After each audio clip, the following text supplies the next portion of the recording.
Bonsoir tout le monde. Voilà. Parachat Korach cette semaine. Donc le cours n'est pas sur le Korach, mais nous sommes la Parachat Korach, nous sommes Yom Sheni, donc lundi. En tout cas, événement absolument extraordinaire pour celui qui doute encore de la Géoula. À Jérusalem, aujourd'hui, la terre s'est ouverte. Heureusement, pas trop quand même. Mais quand même, elle a englouti un arbre, des voitures, voilà, à Jérusalem.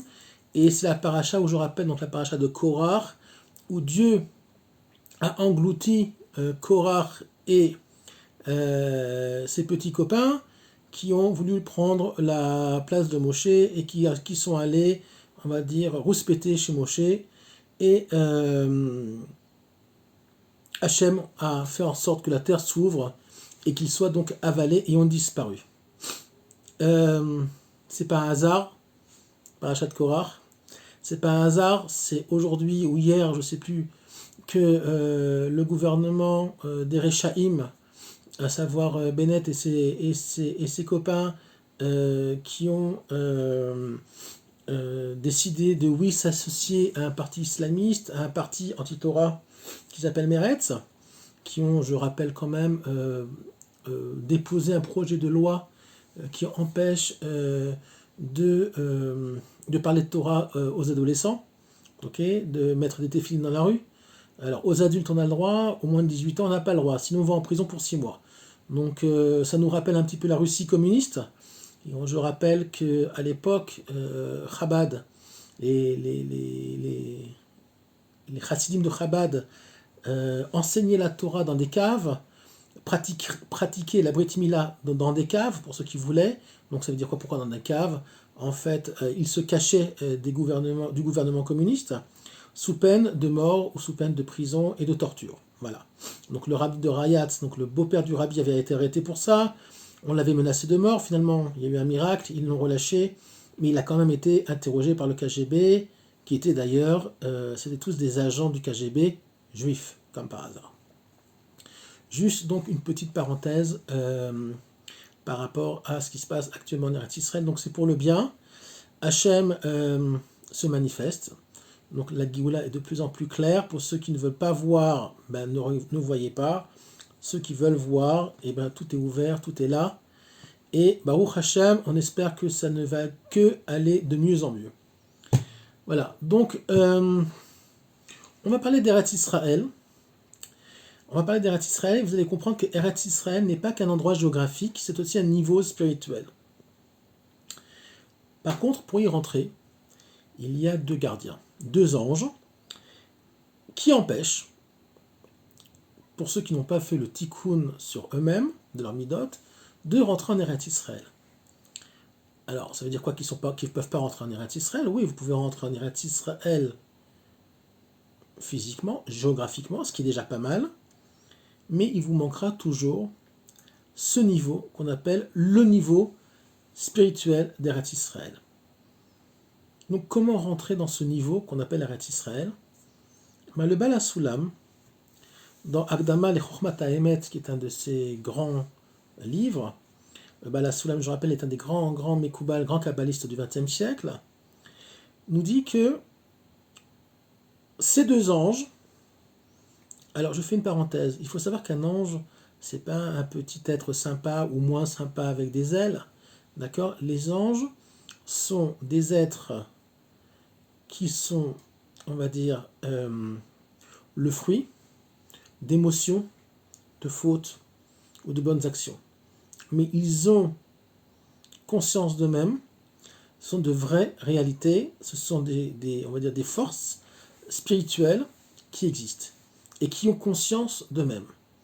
Donc ces deux anges s'appellent comment? L'un s'appelle Ratson, Ra, et l'autre Marshava, Ra. Donc Ratsonot vient Marshavot, Raot ou Tovot. Ça dépend comment on voit la chose. À savoir que si vous avez de mauvaises Ratsonot, de mauvaises volontés et de mauvaises pensées, vous ne pouvez pas accéder à un niveau spirituel qui s'appelle Eretz Israël. Ces forces-là, ces anges-là, sont comme les gardiens de l'entrée d'Eretz Israël, du niveau spirituel d'Eretz Israël et vous empêche de rentrer. Donc ça veut dire quoi? Tout simplement que tu peux être religieux, mettre tes téphilines, on va parler des téphilines d'ailleurs dans ce cours-là, manger cachère, étudier la Torah toute la journée, mais on peut te refuser l'entrée d'Eretz Israël. Quand le rabbi de Lubavitch, et pas que le rabbi de Lubavitch, ça vient de la Chassidut Chabad, on dit qu'on peut faire Eretz Israël en galoute, c'est ça aussi. C'est-à-dire que si à partir du moment où tu as supprimé tes mauvaises volontés et tes mauvaises pensées, tu peux accéder, tu peux commencer à rentrer, c'est pas une fin, c'est qu'un début, tu peux commencer à rentrer dans un niveau, c'est un niveau très élevé, qui s'appelle Eretz Israël. Mais ne pas se tromper, ça ne suffit pas. Il ne faut pas que rentrer dans le niveau Eretz Israël spirituel, il faut aussi le rééquilibrer avec le Eretz Israël terrien, le Eretz Israël de la matière. L'un ne va pas sans l'autre. Maintenant, à l'époque où ça se disait, il faut faire Eretz Israël à Paris ou Eretz Israël à New York, c'est parce qu'on n'avait pas tellement le choix. Parce que Eretz Israël en tant qu'État n'existait pas encore. Même si l'État, on s'en fout pas un peu, parce que l'État est kadosh. Mais par contre, on va dire, il était difficile d'être en Eretz Israël physiquement. Okay, il y avait des maladies, il y avait des voleurs, il y avait des bandits, il y avait la famine, il n'y avait pas grand-chose ici. Et le peu de choses qu'il y avait n'était pas très agréable. Donc, venir en Eretz Israël, c'était compliqué à l'époque du Baal Shem Tov, à l'époque de Rabbi Nachman de Breslev, à l'époque du Baal HaTanya, habiter en Eretz Israël, c'était presque impossible. Donc, on faisait Eretz Israël, au moins spirituellement, à Lubavitch. Je rappelle que Lubavitch est une ville en Russie, à Paris, à Amsterdam ou ailleurs.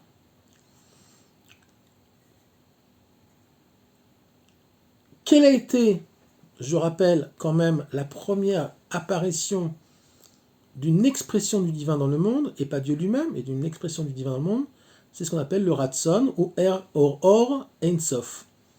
Donc le Ratson, c'est Or Ein Sof, à savoir c'est lumière infinie. Le Ratson, c'est donc la première volonté. La première apparition d'une expression divine, on va dire, avant même que le monde soit créé, on va dire une première expression en dehors du divin lui-même, dont on ne sait pas ce que c'est, on ne sait pas ce que c'est Dieu, on ne le saura jamais, c'est ce qu'on appelle le Ratson.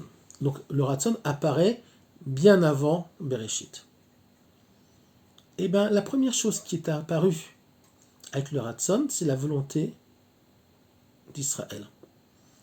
Alors je vais expliquer ce que c'est Israël. Israël, c'est Torah Israël, Eretz Israël et Am Israël. Donc la Torah d'Israël, si on peut dire le côté spirituel, Eretz Israël, la terre d'Israël, et le Am Israël. Ces trois parties qui font Israël ne peuvent pas être séparées.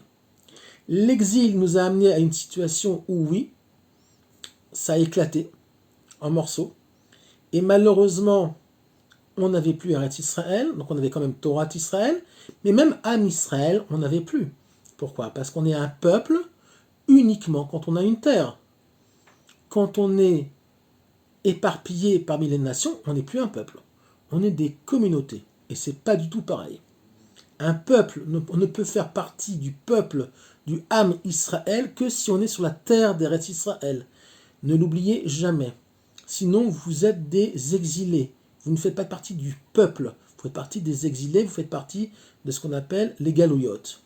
Donc pour faire partie d'un peuple, il faut être sur la terre.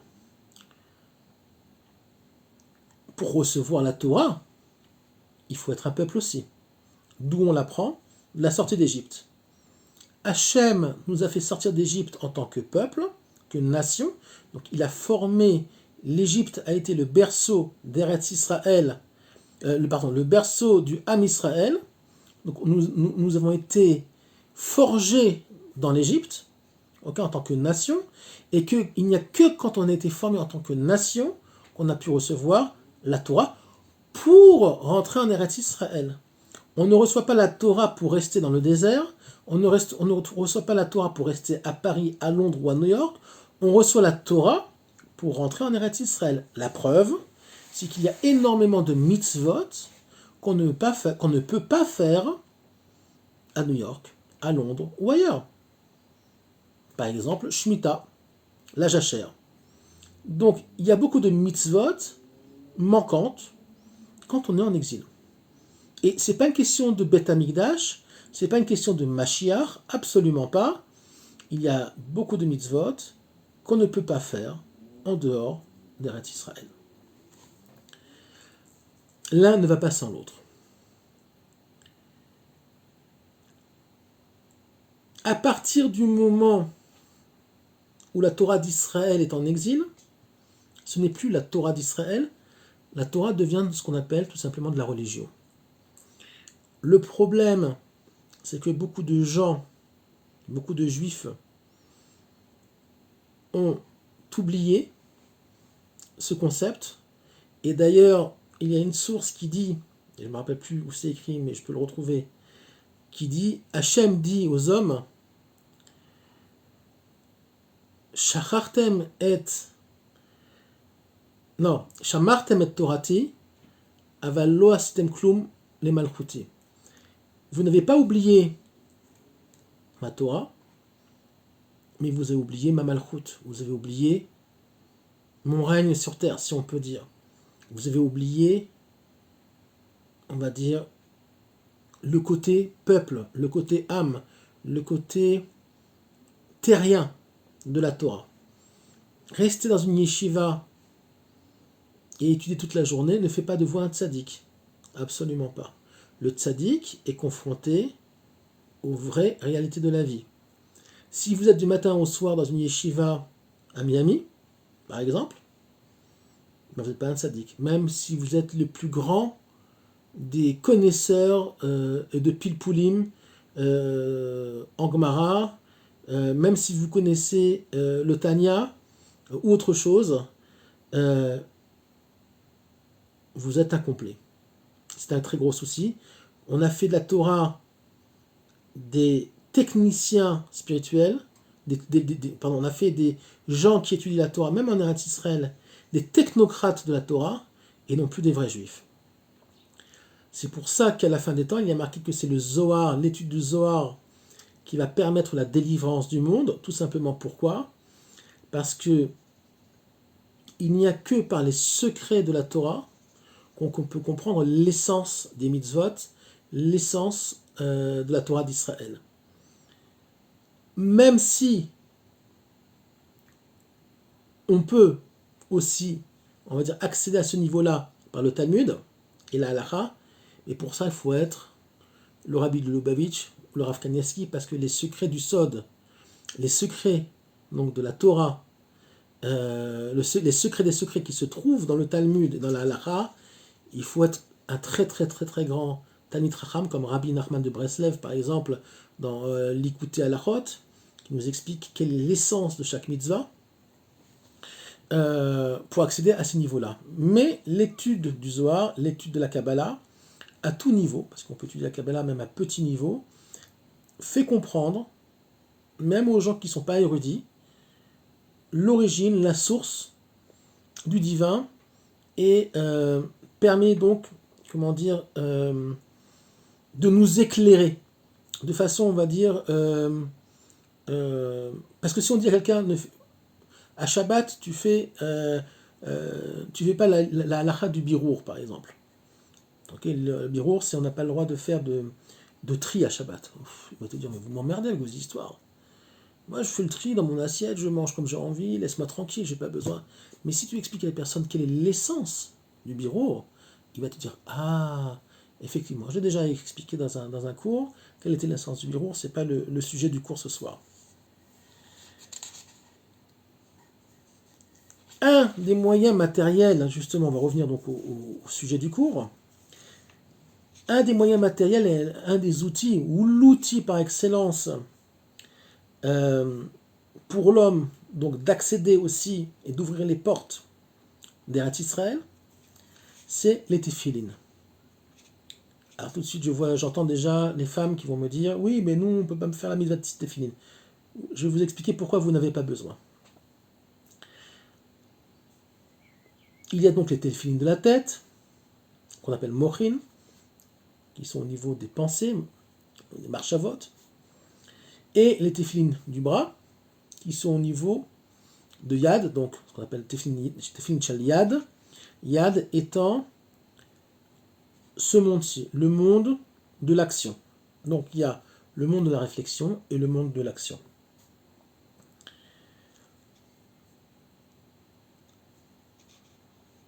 Dans les téphilines de la tête, sur les téphilines de la tête, pardon, il y a derrière, il y a un nœud.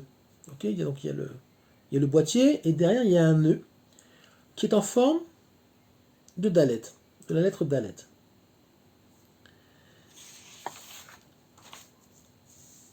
Dalet, c'est 4 en gematria. Il y a 4 parchemins aussi dans les téphilines du bras.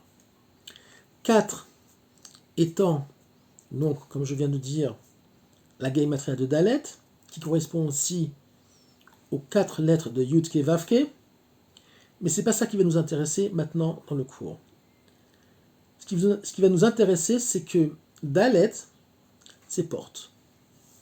Donc on parlait des portes d'Eretz Israël. Ce qui va nous ouvrir les portes en tant qu'homme, c'est aussi de mettre les téphilines. Pourquoi ?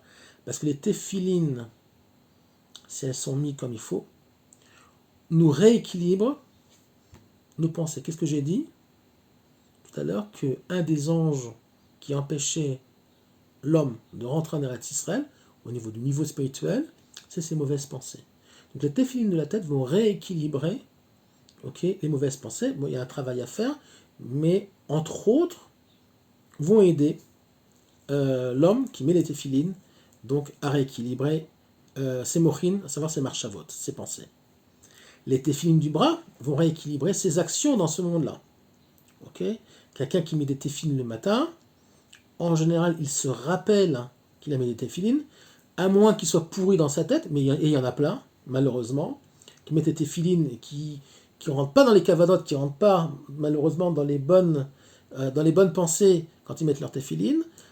En principe, les téphilines aussi devraient rééquilibrer nos actions dans ce monde-là. Que veut dire aussi Dalet ? C'est les mêmes lettres aussi que Dalut. Dalet représente Dalut. Dalut, ça veut dire en hébreu quelque chose qui n'a rien de par lui-même, quelque chose de vide. Ça correspond à la sphira de Malchut. Malchut, donc, pour ceux qui étudient un petit peu, avec moi depuis quelque temps et qui étudient même ailleurs, Malchut, ils savent que Malchut, c'est le monde du fer, c'est le monde d'en bas, c'est le monde qu'on vit, le monde matériel. Donc la sphira de Malchut n'a rien en tant qu'elle-même. Elle n'a pas d'influence sur le monde. Ce n'est pas une énergie, comme le Chesed, par exemple, ou la Gvura, qui influe sur le monde. La Malchut n'a rien par elle-même. Elle ne fait que téter, si on peut dire, comme un bébé qui tète le sein de sa mère. Elle ne fait que téter, elle ne fait que se nourrir, donc, des sphirotes qui sont supérieures, comme la Tiferet, Chesed, Hod, Netzach, etc. Peu importe. Donc elle n'a rien en tant qu'elle-même. Le Dalet forme aussi mon prénom, mais on ne parle pas de moi, on parle du roi David, de David. David étant l'être le plus humble avec Moshe Rabbeinu, mais vous verrez que c'est pratiquement les mêmes. Moshe et David sont presque les mêmes, c'est pas la réincarnation de l'un de l'autre, pas du tout, mais on va dire qu'ils font partie de ce qui va former, en tout cas en partie, l'âme du Mashiach, parce que je rappelle encore une autre fois, je le répète à chaque fois pratiquement, que l'âme du Mashiach est faite du Nefesh de David, du roi de Yosef, de la Neshama de Moshe, et la Chaya de Adam Arishon, du premier homme. Donc David est fait de 2 Daled. Il est 2 fois Dalut.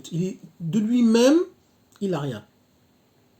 Il y a un Vav au milieu, Le Vav étant la connexion entre les mondes d'en haut et les mondes d'en bas. Donc David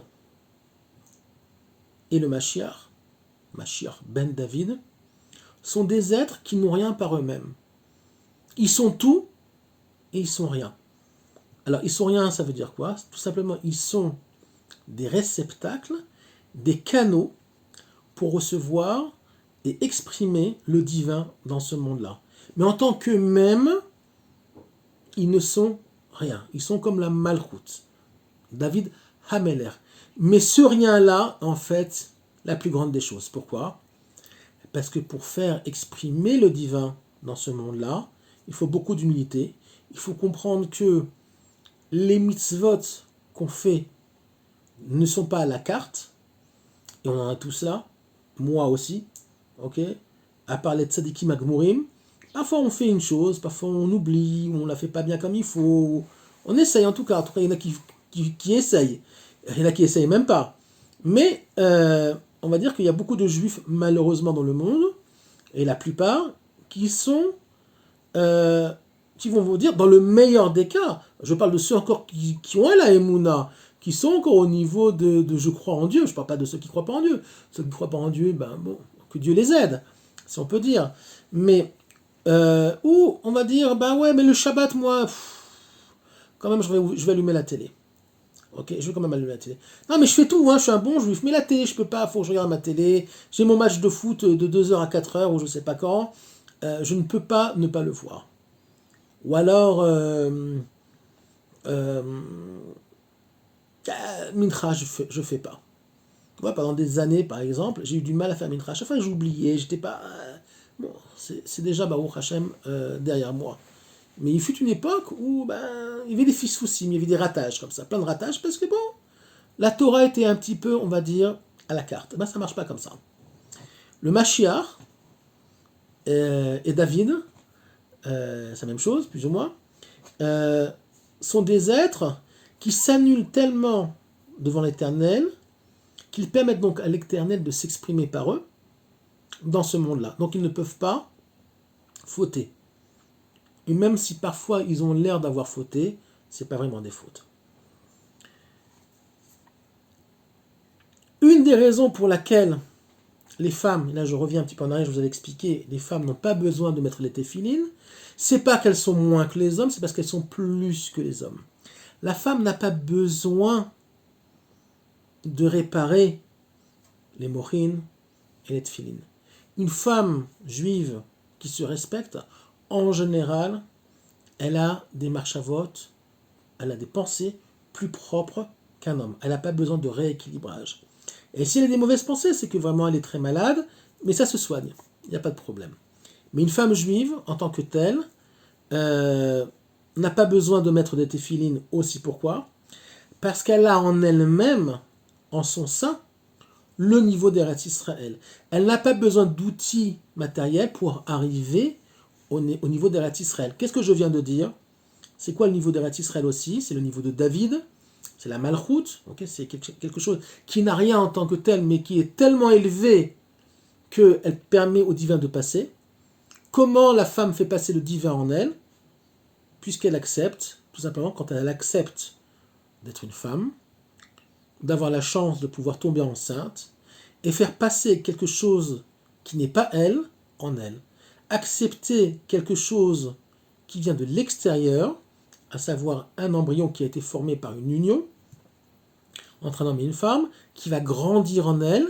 Elle n'est que le point de passage entre Shamaïm et Aretz, entre le ciel et la terre, ce qui est extraordinaire et qui est énorme.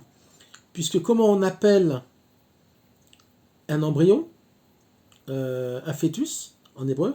Oubar. Oubar vient de la même source, du même shoresh, de la même racine en hébreu que la havor, passé. Donc c'est quoi un embryon en hébreu? La source au niveau des lettres, c'est le fait que la femme est une station de passage entre les cieux et la terre. L'embryon ne fait que passer par la mer, puisqu'à un moment donné il va sortir, d'où la naissance. Donc la femme est à un niveau naturellement d'Eretz Israël, dans le sens où elle permet au divin, elle permet à la vie de passer par elle, et à un moment donné, quand l'enfant a 18 ans ou 20 ans, il se marie et il part de la maison. Alors les mères juives ont du mal avec ça. En général, elles ont du mal quand leur fils, mon fils, il s'est marié, très difficile. Très souvent, on va dire, le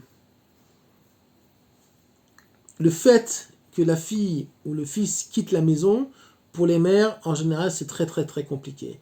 Mais pourtant, il faut l'accepter, il ne faut pas se mêler aux jeunes couples, il ne faut jamais leur donner de conseils, il ne faut pas se mêler dans leur vie, qu'ils apprennent, qu'ils font leurs erreurs, ils se construisent suivant leurs erreurs, mais une des plus grandes erreurs, malheureusement, qui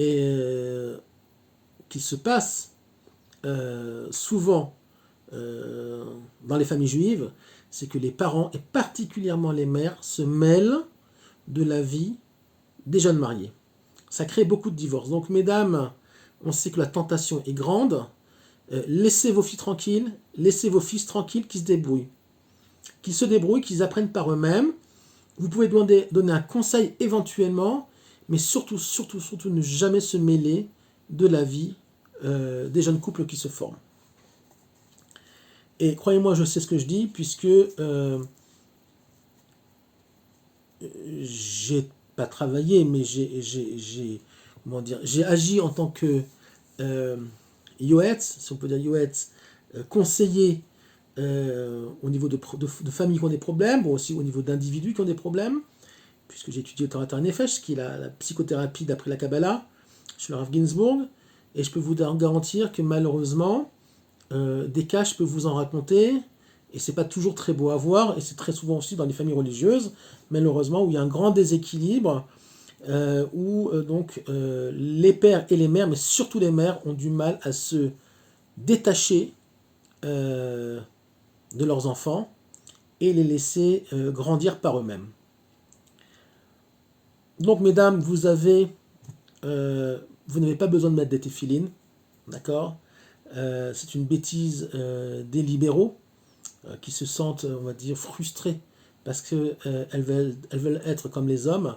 Ce qu'elles n'ont toujours pas compris, c'est qu'une femme est plus grande qu'un homme, puisqu'on sait aussi que la Géoula viendra par le mérite des femmes et pas par le mérite des hommes.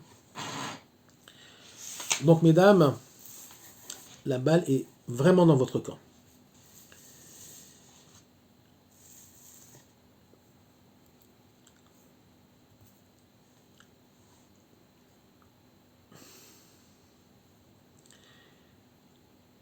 Pour le moment, la Malchoute, à savoir ce monde-là, est encore, on va dire, distinct, est encore, à nos yeux en tout cas, quand je dis à nos yeux, c'est notre compréhension aussi, du monde spirituel. C'est-à-dire qu'il y a le monde spirituel, il y a le monde d'en bas. Bon, on fait des choses spirituelles dans ce monde-là, mais il est quand même très difficile de voir Dieu partout, même dans une télécommande, d'accord, de climatisation.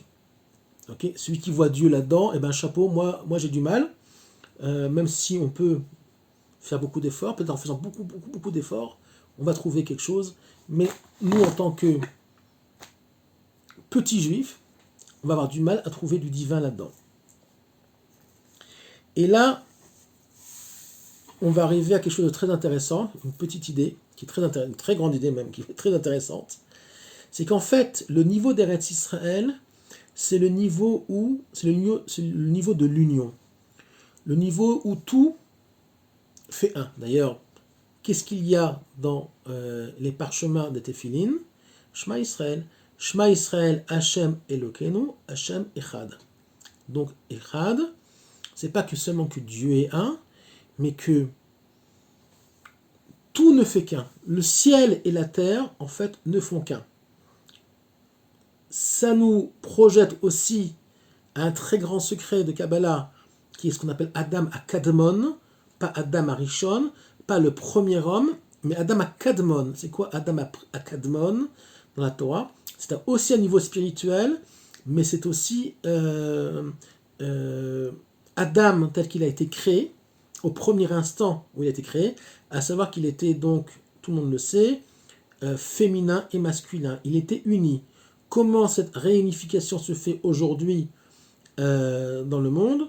Par l'harmonie du couple, par la sexualité du couple. Ils se rassemblent, même physiquement, ils ne font plus qu'un quand il y a une relation. Quand l'homme connaît la femme, ils ne font plus qu'un. Donc on retrouve cet état antérieur, spirituel très très élevé. Malheureusement, il y a très peu de gens, quand ils ont une relation avec leur femme, qui rentrent, on va dire, pendant la relation, on va dire, dans un esprit ultra spirituel. Malheureusement, très souvent, on va dire, c'est plutôt le plaisir terrien qui va prendre le dessus.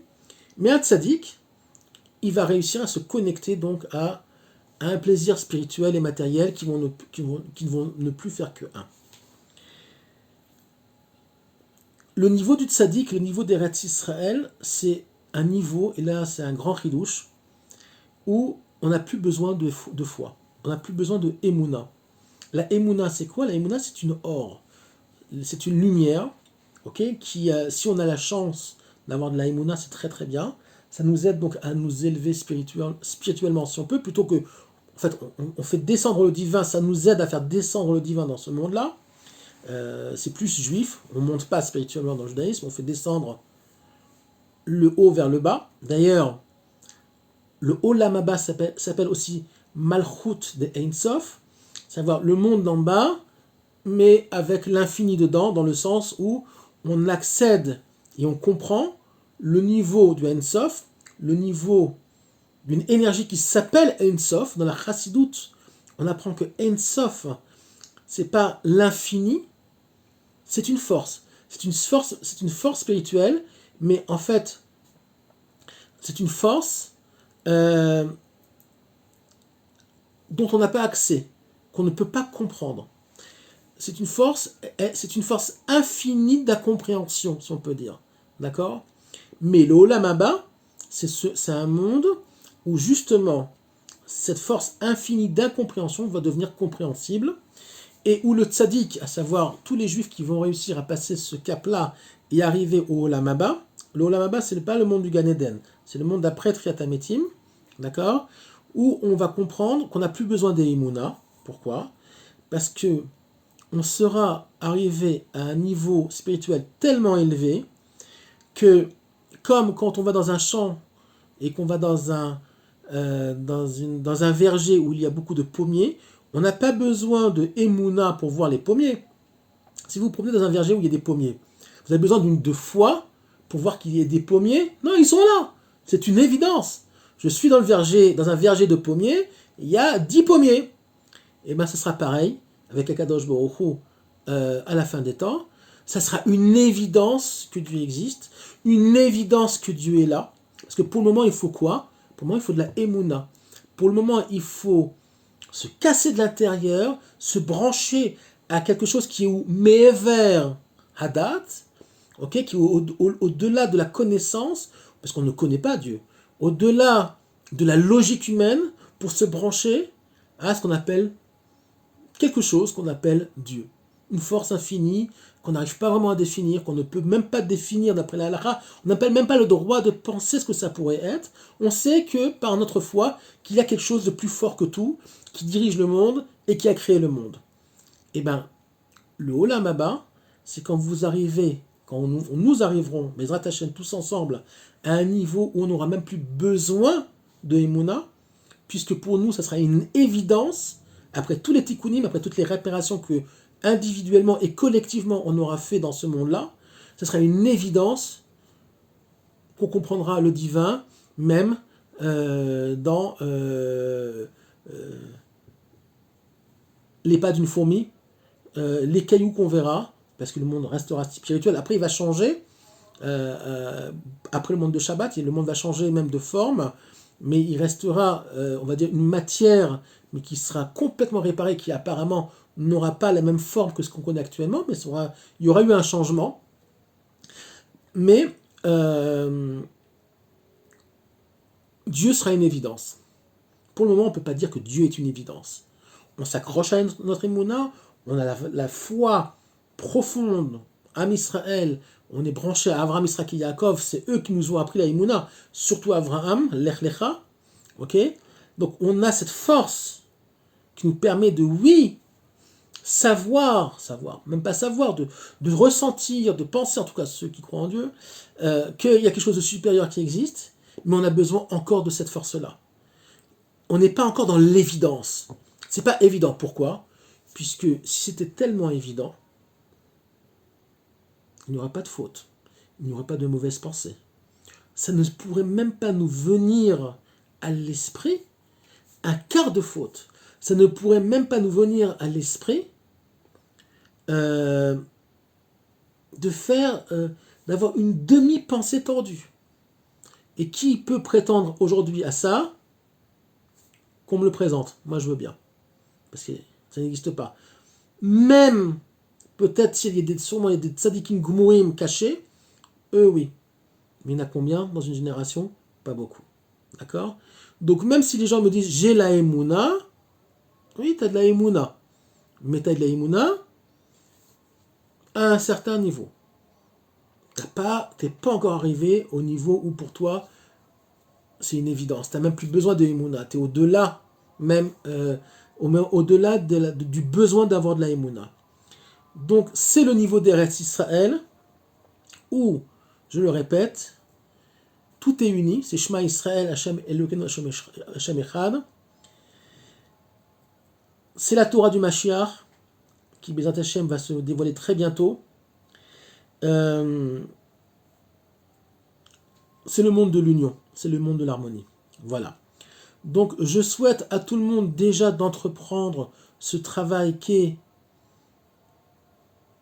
le niveau d'Eretz Israël au niveau de travailler ses mauvaises pensées, travailler ses mauvaises volontés, d'accord? Ces deux anges-là qui nous empêchent, même quand on est en Eretz Israël, d'accéder à Eretz Israël. Dieu ne juge pas les hommes par le résultat, je le répète à chaque fois, Dieu juge l'homme sur les efforts qu'il a entrepris pour arriver donc au niveau spirituel souhaité, mais pas au résultat. Le résultat, on s'en fout. C'est combien, parce que chacun est différent, chacun a des forces spirituelles différentes, donc tout le monde n'a pas les mêmes outils spirituels, tout le monde n'a pas les mêmes capacités dans le Ham Israël d'arriver à ce niveau-là. Mais c'est pas ça qu'Hachem demande. Hachem ne demande pas à quelqu'un de, on va dire, de très très très simple. Il y a des gens dans le Ham Israël qui sont très très simples, des gens qui ont pas beaucoup de marche, de possibilités de réfléchir, qui n'ont pas beaucoup de possibilités, parce qu'ils sont nés comme ça, c'est pas leur faute. Il y a de tout. Ham Israël est comparé à un corps humain. Il y a la tête, il y a les bras, et il y a marqué même, il y a des gens, Neshamot, qui sont au niveau des ongles des pieds, comme ça c'est marqué. Donc à eux, Hachem ne va pas leur demander d'être des tzadikim gumourim. Ils sont à leur niveau. Par contre, ce que Hachem va leur demander, c'est où tu étais et qu'est-ce que tu es devenu. On ne te demande pas d'arriver au niveau de la tête, puisque tu as été créé au niveau des ongles des pieds. Donc chacun de nous a été créé à un niveau qui est le sien. Chaque être humain est différent. Donc Hachem ne nous jugera pas sur le résultat, il nous jugera sur le chemin qu'on a entrepris et les efforts qui ont été entrepris pour arriver au maximum qu'on peut dans ce monde-là. Et sachez, le maximum, il est infini. Comme j'ai écrit, il n'y a pas de terminus. D'accord? Mais c'est pas le but, on s'en fout. Le terminus, c'est pas pour les juifs, il n'y a pas de terminus.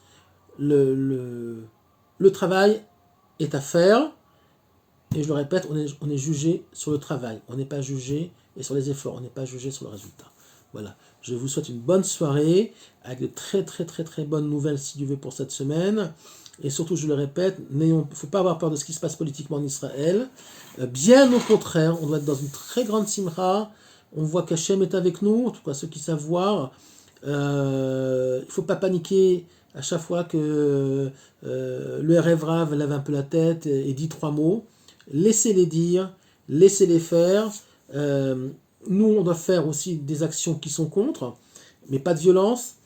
Beaucoup de tfilotes, beaucoup de demandes. Bon, c'est pareil, une tfila, une demande. Beaucoup de demandes à Hachem, des prières.